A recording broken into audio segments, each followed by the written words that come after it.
I'm really excited to introduce to you branding, #AnotherWay. I've broken down my artist development program into 4 units designed to awaken another way for artists to find sustainability in the arts. I call it EVELOP. It stands for Evolve While You Develop. The second unit is about branding. What is it and why do we use it and how do we use it to build a sustainable career? A lot of creatives like to skip straight to branding because branding's fun. There's an inherent art to marketing and even advertising and branding that people are really drawn to. But without vision work, it's harder to find a direction to where we're going because we're really working backwards. So what if you haven't figured out your vision? Can you do branding?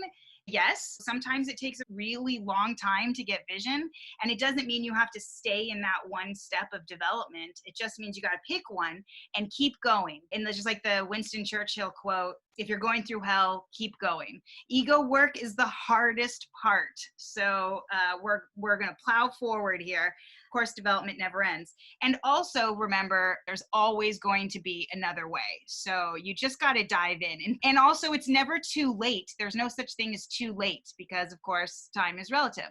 And that's also why I don't like 5-step plans. I don't offer 5-step plans. I don't have a rundown here of you should do this, this, and this. I don't believe in should because you're going to learn more as you go. And with every trip around the spiral that we talked about in the vision work, you're going to learn something new. So it's going to always be changing. But don't let anyone ever tell you that you can't do it your way. Because your way might be more difficult, it might take longer, and it might even be ill-advised, but there is always another way. So what is branding? And the biggest question around this is what's the difference between marketing and branding? Actually, Mathew is a perfect person to kind of answer that question because he does have a history of helping organizations, businesses with marketing and branding. So can you tell us really quickly, Mathew, what you think the difference between marketing and branding is? Yeah, I would say that branding is sort of the core communication about who you are, what you stand for, what's important. It's sort of the elements of your vision articulated, right? The marketing, in my view, is like the vehicle for that communication. It's like the thing that carries your brand out into the world and produces some sort of a result. Whether that's educating people about your brand or selling tickets to introduce people to your work as an artist. That's the distinction that I would make. Yeah, absolutely. Branding is the story and marketing is the storytelling. Exactly. And then as I've already said too, I think it's the packaging of your vision. While you're building your vision, that's the business development work where you're deducing everything you do down to one vision. And your art is the vehicle through which you're kind of sharing that. So in the vision presentation, we talked about life in development being like a spiral, the goal being to collapse the spiral. And that's how I see time as being relative. Because when you have fully realized your vision is when you are in alignment with it. And you can do that at any moment. It doesn't matter where in development you are.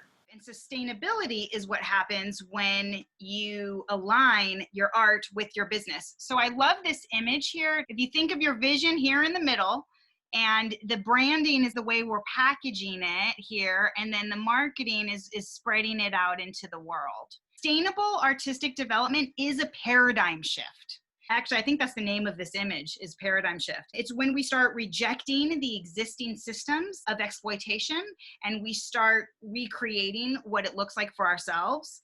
I am asking for a leap of faith here because we need a leap of faith in order to keep going. That's what sustainability is, personalizing it to make sense for you. And the thing is that you cannot escape branding.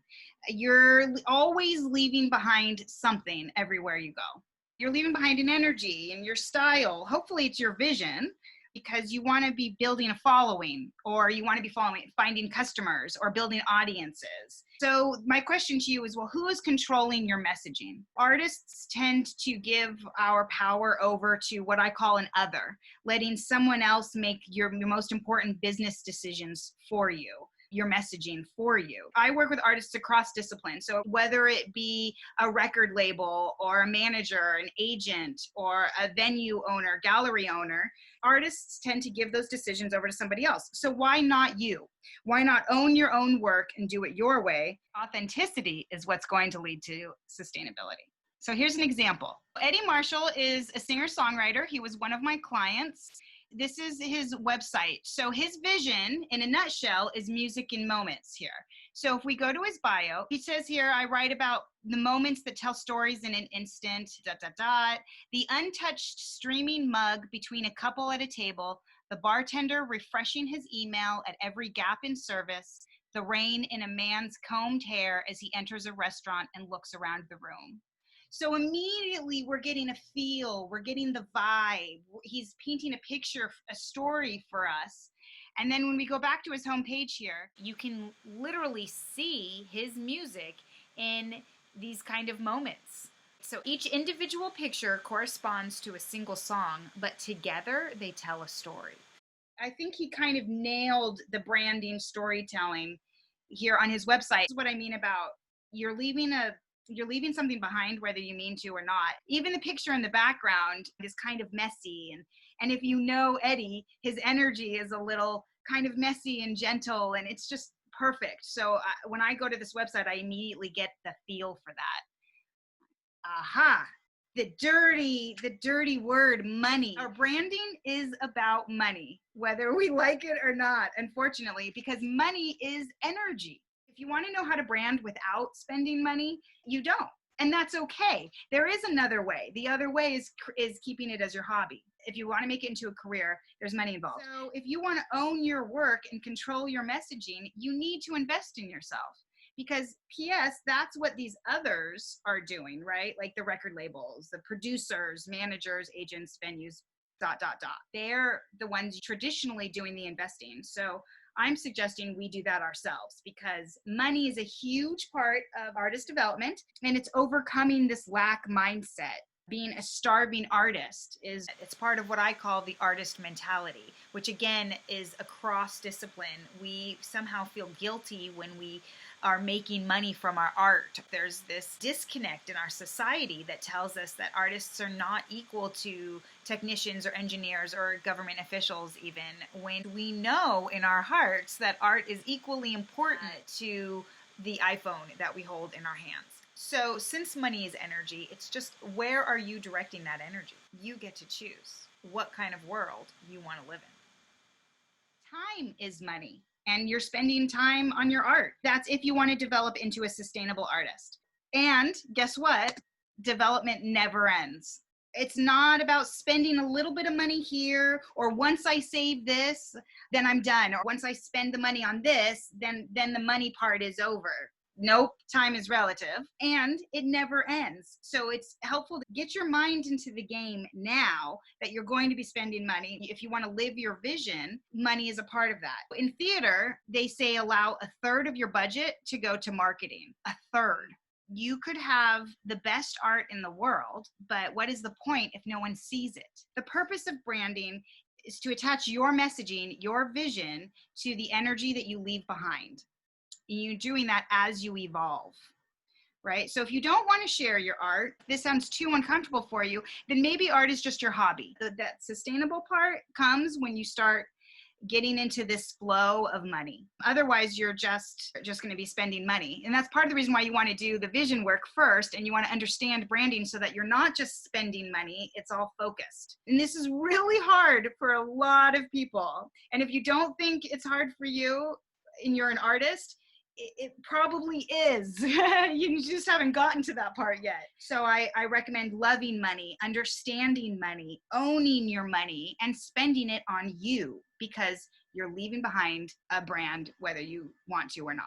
The more I say it, and the more, I put the energy out there that money is love, money is okay, it's good, then we can fall into it. So some key elements to branding, and this is kind of the trifecta, I think, of all your branding materials. Remember that you want it to align with the vibe and the feeling and that ethos of your vision. So some general things are colors.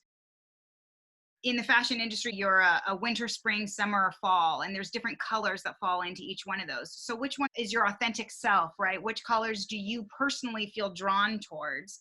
And then also fonts, pick a font and stick with it. Having a lot of different fonts are cool, but confusing and a little overwhelming, unless your brand is like the Mad Hatter, for instance, and in which case it's kind of spot on, so then own it. But in general, it's helpful to just pick one font.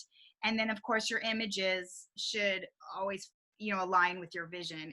Just like with Eddie's website, how he used one image. That's all one image that he broke into moments. So that's just one way of doing it.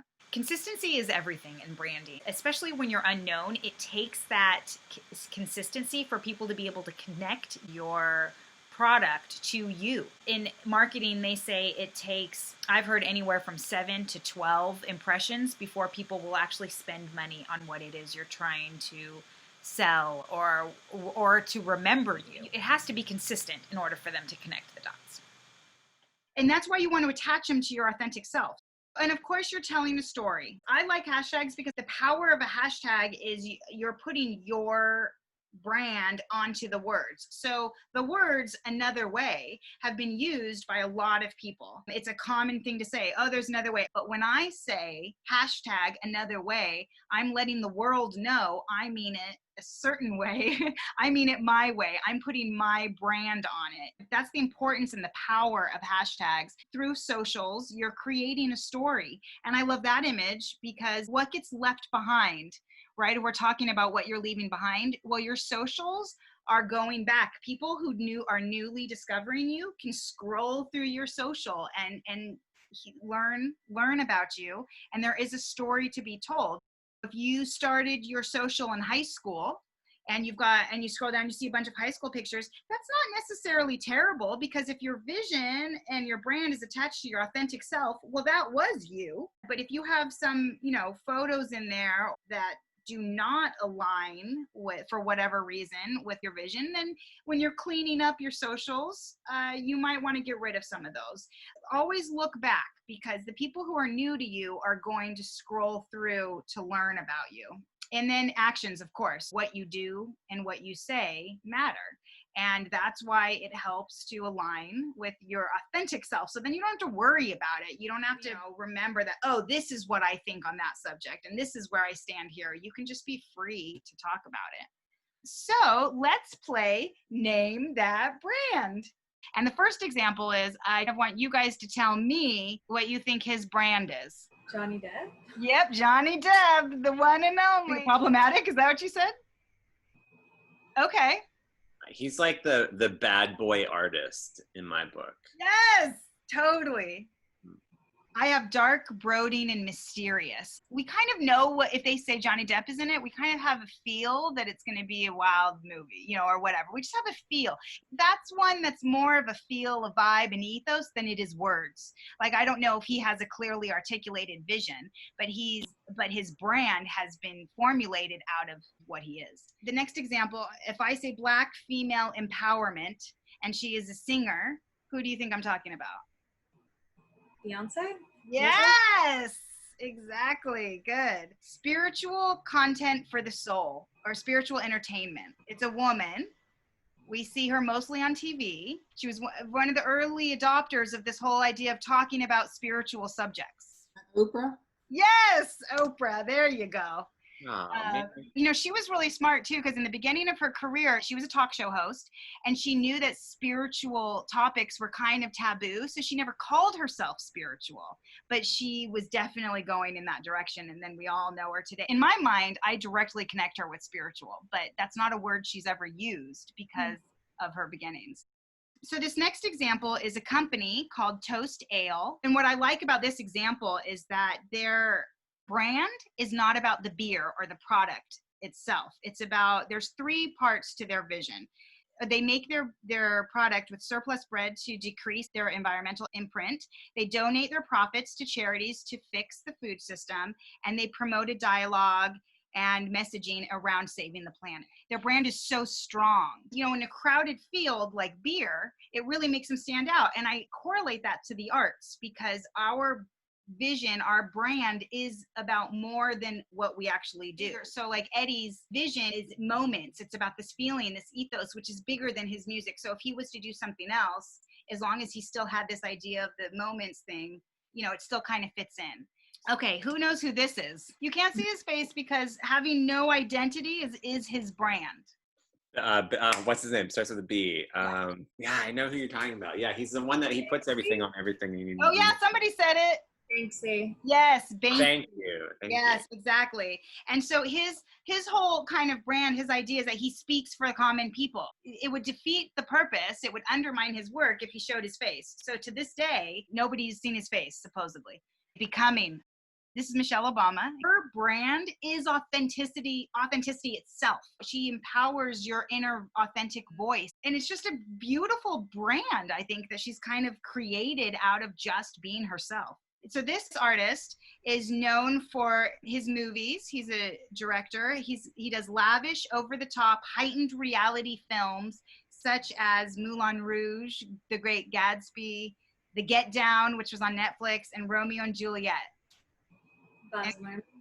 Yes, Baz Luhrmann. There he is. You kind of get a feel for him if you've seen his movies. There's a little thorough line there. I call it a signature. Next one is kids entertainment. Who do you go to for kids entertainment? Disney. Yes, Disney, exactly. We all know Disney. I don't even have to explain that one. And then some smaller examples. If I say meat suit, you say... Yes, of course we know who that is. Lady Gaga. Oh, yeah. Oh, Lady God. Gaga. And the thing I like about Lady Gaga is that her brand has always kind of been to poke fun at pop culture. And she's kind of been consistent with that, if nothing else than to say that she just is doing it her way. Again, she's a very authentic artist, I think. BTS is a band that came out of Korea. This is a great case study. They represent K-pop, which is a whole industry. They're like the new kids on the block of Korea. And so BTS is the name of the band, and it's a Korean expression. It literally means bulletproof Boy Scouts. According to one of the members, the name of the group signifies the group's desire to block out stereotypes, criticisms, and expectations that aim on adolescents like bullets. And in Japan, it's a similar translation. So before we go too far with their story, I want to talk about K-pop as an industry because they are arts meets biz, and their branding of BTS is kind of brilliant. I think we can all learn a lot of it. Because K-pop as an industry has really adapted and evolved in a way to ensure its sustainability, not unlike I would recommend artists doing for themselves. So as I tell you about the history of K-pop, I encourage you to put yourself into the shoes of the industry and see how it might relate to your career in the arts. So K-pop really was born out of the Asian financial crisis in 1997, when the South Korean government thought that culture could be the next big export industry. So they dedicated a portion of their budget, the government, to fostering culture. And 3 music entertainment companies emerged, not unlike the 3 theater owner organizations that own all the Broadway theaters, and by extension, all the theaters in the whole country. There's 3 of them. So it's like these music entertainment companies in Korea are like the conglomerates of music there. Corporate conglomerates. And with those monies, they started building hit-making groups, not unlike what Motown did with the Temptations, the Supremes, and most notably Jackson 5. But South Korea is a culture that values patience and tolerance in the interest of larger goals over smaller, more immediate road bumps. That's where I think Americans get lost, because we're very much about what's right in front of us, right? That's why I was saying Americans like to jump straight into branding before they've done their vision work. That's where we get held up. So what's happened though with K-pop, they've systematically built an industry empire that has global proportions, fine-tuning it as they went, which is the key to sustainability. So when K-pop hit the US markets in 2012 with Gangnam Style, that one we all know, there was a global spotlight on exploitation in the industry because they were molding kids into superstars, basically. So since then, they heard that and they adapted it, and they have made changes to their contracts, and they basically did a rebranding of the images they promoted of their stars. And it turned to a more authentic and evolving kind of brand.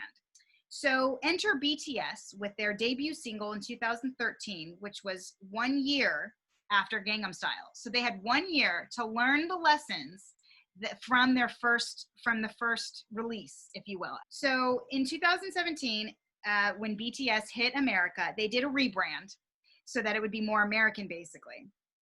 And they announced that their name would also, in addition to their Korean and Japanese translations, it would also mean beyond the scene, which basically means growing youth who is going beyond the realities they are facing and going forward.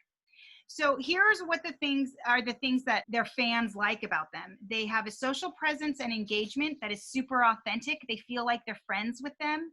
Their lyrics speak to the youth. And they have a 360 presentation. So it's not just their music. It's also they have a style. They have their own dance moves. They have their own videos. To explain the logo, you see a boy who's growing up into an adult facing many doors in his youth. These are the boys themselves growing into adults. It's derived from the brand story of youth, which is moving forward to a new world to grow up without being complacent, and is expressed by a door that can be opened for a way forward, with the bumps and falls, and finally grows little by little. And what I love about this explanation is this is like vision work. This is their vision, because they're leaving room for growth. They're saying they're growing. They're walking through. We're in a moment in time where they're walking through. But guess what? P.S. Development never ends, right? You're always walking through a door, which is why it's kind of brilliant. This brand is so easily evolvable. The fandom of BTS is called the Army. So here's another one of their images, and they're mirror images of each other, and they have a relationship that affects each other. This symbol explains that connection and explains the core identity of the band. So you see the open doors is BTS, and kind of the closed doors are the other side, the Army, which is their fans. So the other thing they did that I think is brilliant is they incorporated their fans into their branding. So who does branding? So I'm a coach. I want to make that clear. So I coach artists through their development process. I am not an expert on branding, but I understand the values of branding. When you're ready to spend money to brand yourself, the people you're going to want to go to are art directors, graphic designers, marketing directors, or even branding specialists. So part of the reason why you do the vision work first is so that when you go to one of these people, you can clearly articulate what it is you're trying to package and sell. It will help them help you. It should be a collaboration. They understand how to connect what you're trying to say with who you're trying to say it to. The elevator pitch. So every artist needs this. It's basically a condensed version of your vision that says what you do. So every time somebody asks you what you do, you want to whip out that vision. It's really important to have that in your back pocket. Vision is more important than the vehicle of which you're getting the vision out there, the vehicle being your art. So of course you can say, I am a singer, or I am an actor, or a painter, but it is the connection that you will have with people will be about what your art is expressing, which is coming from you. So if your elevator pitch can encapsulate you in a nutshell and leave that person with a feeling, a vibe, an ethos for what you are, they're more likely to remember the feeling than they are the words. They can meet a lot of painters or a lot of singers, but if you were the singer who releases music in moments, they are more likely to remember you than just the singer that played at the Bower Ballroom the other night. And it can change. Elevator pitches may change because ego work never ends. Development never ends. So you are always learning more about yourself every time you go around that spiral. It's okay for it to evolve, but have something ready, because you never know when you're going to meet that person who can catapult your career. And if you can't capture your essence in that short elevator pitch, then you may lose that opportunity. And if you do, that's okay, because there's always another way.